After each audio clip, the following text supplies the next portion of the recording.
کہ اگر آپ دنیا میں دو چیزیں چاہتے ہیں، ایک اقتدار اور ایک دولت، علم کو پکڑ لیے۔ علم کو جب آپ پکڑ لیں گے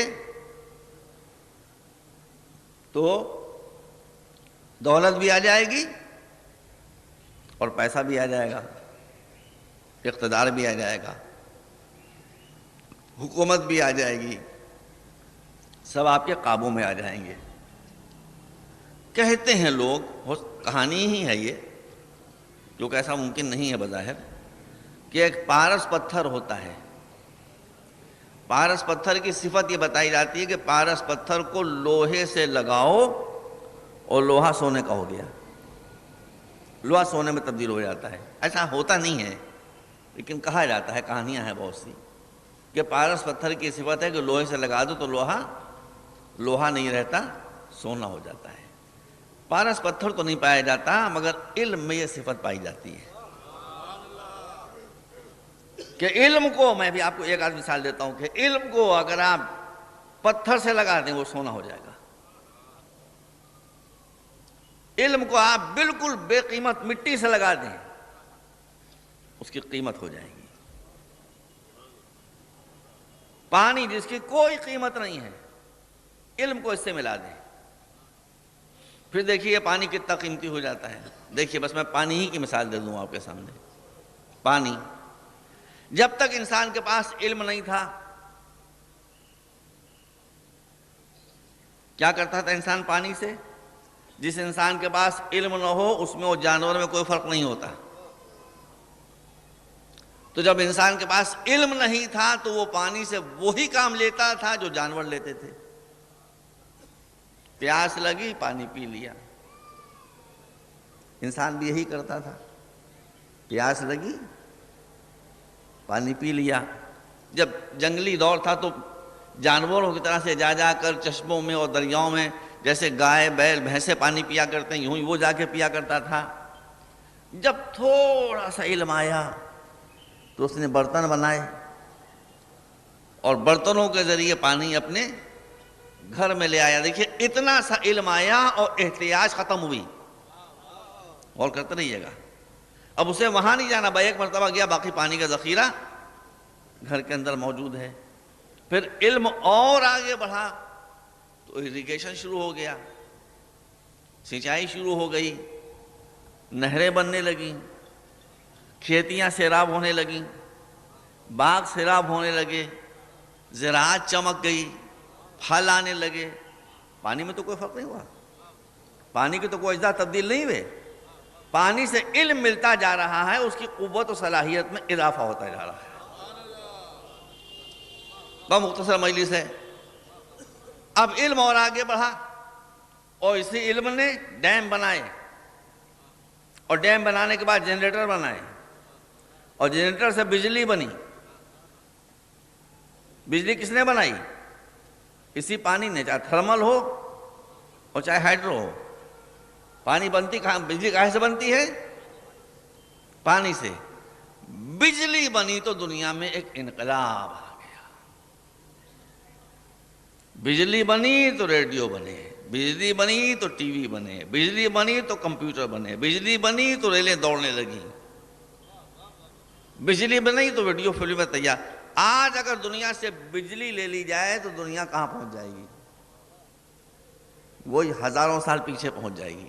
پانی میں کوئی فرق نہیں، میں نے جو عرض کیا آپ کے سامنے، پانی میں کوئی فرق نہیں ہے۔ جتنا پانی کے ساتھ آپ علم کو جوڑتے چلے گئے اتنا ہی پانی اپنی قیمت کو بتاتا چلا گیا کہ تم پانی سے کیا کیا کام لے سکتے ہو۔ تو کسی بھی شے کو، میں یاد چاہتا کہ ورنہ میں بتاتا آپ کو کہ یہ ٹی وی کے جو چپس بنتے ہیں یا کمپیوٹر کے جو چپس بنتے ہیں یہ کاہے سے بنتے ہیں؟ آپ کو سن کے حیرت ہوتی، لیکن اب وہ وقت نکل گیا۔ تو بالکل بے قیمت چیز، ویلیو لیس چیز، علم کو آپ نے اس سے متصل کیا اور اس میں انقلاب آیا۔ میری زبان سے ایک جملہ نکل گیا تھا کہ علم پارس پتھر ہے، یہ اگر پتھر سے یا مٹی سے مل جاتا ہے تو اسے سونا بنا دیتا ہے. اب میں بیٹھا سوچ رہا تھا منہ سے نکل گیا تو اس کو جسٹیفائی تو کروں. یہ جو میں بات بڑھا رہا تھا کیوں میں سوچ رہا تھا میں کہاں سے لاؤں, لیکن مولانا نے مدد کی. اب یہ علم کی انتہا ہے, جس کے پاس جتنا علم ہو. ایک شخص مولا علی کے پاس آتا ہے اور آنے کے بعد کہتا ہے یا علی یہ بتائیے کہ مومن کا حق, سچا مومن کا حق اللہ پر کیا ہے؟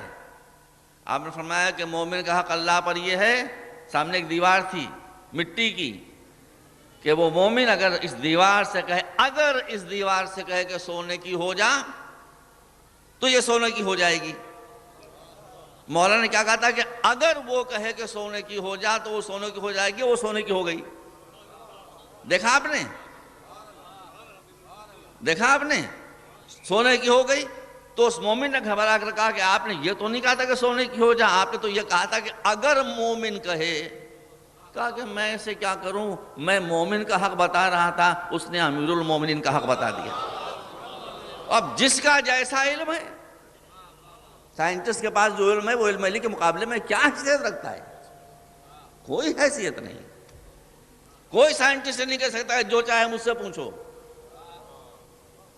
کوئی سائنٹسٹ نہیں کہہ سکتا. اور جس نے کبھی تاریخ میں کہا ایسا ذلیل و رسوا ہوا, اس کی بھی مثالیں تاریخ میں بہت موجود ہے جسے میں دہرانا نہیں چاہتا.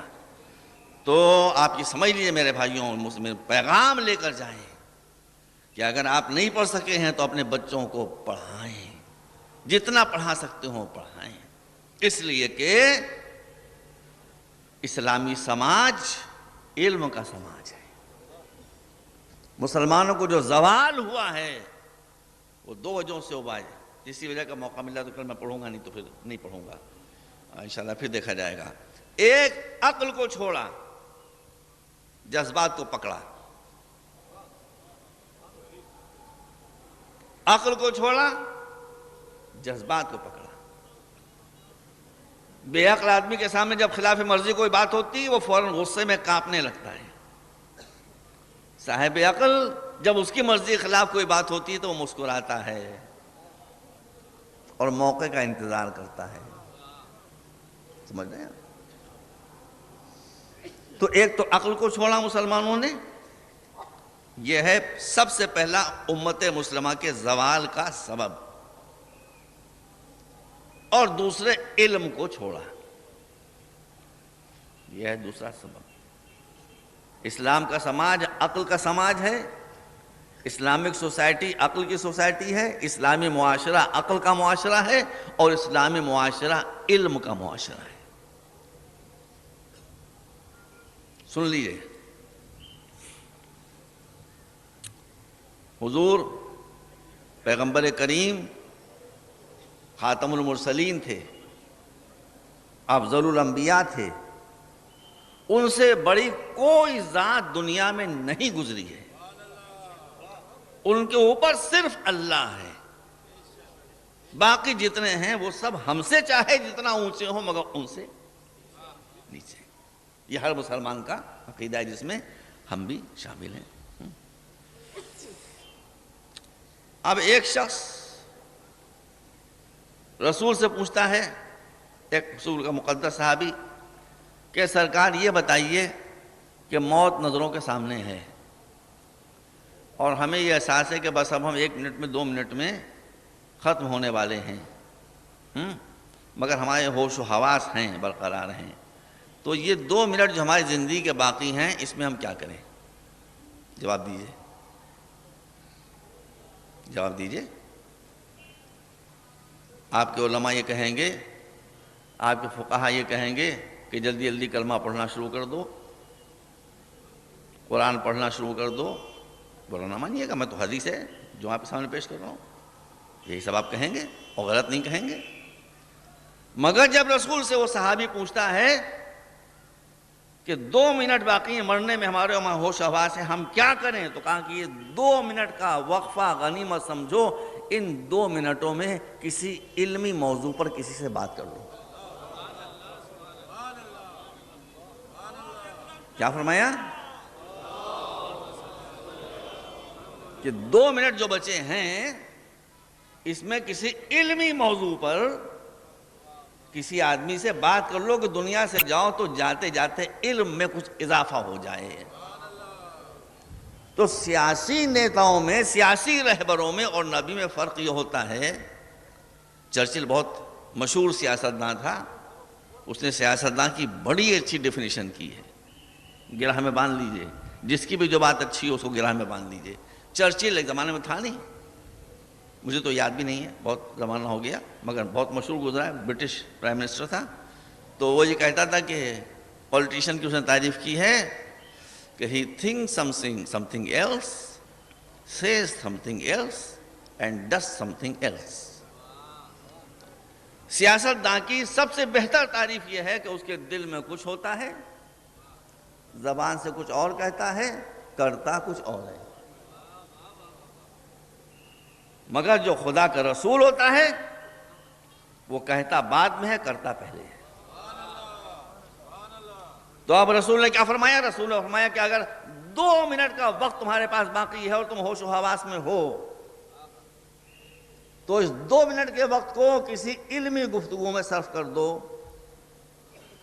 اب کڑی سے کڑی ملائیے کہ رسول کا وقت آخر قریب آ گیا۔ کوئی کہے کہ رسول ہوش میں نہیں تھے، میں تو یہ کہتا ہوں جو یہ کہتا ہے کہ رسول ہوش میں نہیں تھے وہ خود ہی ہوش میں نہیں ہے، وہ خود ہی ہوش میں نہیں ہے۔ رسول معاذ اللہ بے ہوش ہو سکتے ہیں، رسول کے ہوش و حواس پر اثر پڑ سکتا ہے۔ تو اب رسول کا وقت آخر قریب ہے، پیشانی پر پسینہ آ چکا ہے کہ ایک مرتبہ مولا علی سے کہا علی قریب آؤ، ادنو منی، قریب آؤ۔ اور جب علی قریب آئے کہا اپنا کان میرے دہن کے قریب لاؤ۔ علی اپنا کان رسول کے دہن کے منہ کے قریب لے گئے۔ 1 منٹ 1.5 منٹ، اب وقت تو ٹائم کا تھوڑی دیر کا لفظ۔ اس کے بعد علی نے جب سر اٹھایا اور آپ کا کان رسول کے دہن سے دور ہوا تو لوگوں نے پوچھا کہ رسول نے کیا کہا؟ دیکھیے کیا کہا تھا رسول نے کہ اگر 2 منٹ بھی باقی ہیں تمہاری موت میں تو یہ وقفہ علمی گفتگو میں صرف ہو۔ دیکھا نا آپ نے؟ آپ جب مولا سے لوگوں نے پوچھا کہ رسول نے کیا کہا آپ سے، کہا کوئی راز کی بات نہیں کہی۔ کہا پھر کیا کہا؟ کہا علمنی رسول اللہ الف باب من العلم۔ رسول نے اس چند لمحوں میں علم کے 1000 باب مجھے تعلیم کر دیے۔ علم کے 1000 باب رسول نے مجھے تعلیم کر دیے۔ یہ پڑھانے والے کی شان تھی کہ اس نے 1 منٹ کے اندر 1000 چیپٹر 1000 باب علم کے تعلیم کر دیے، اور یہ پڑھنے والے کی شان تھی کہ اس نے کہا کہ ہر باب سے میں نے 1000 باب اور کھول لیے۔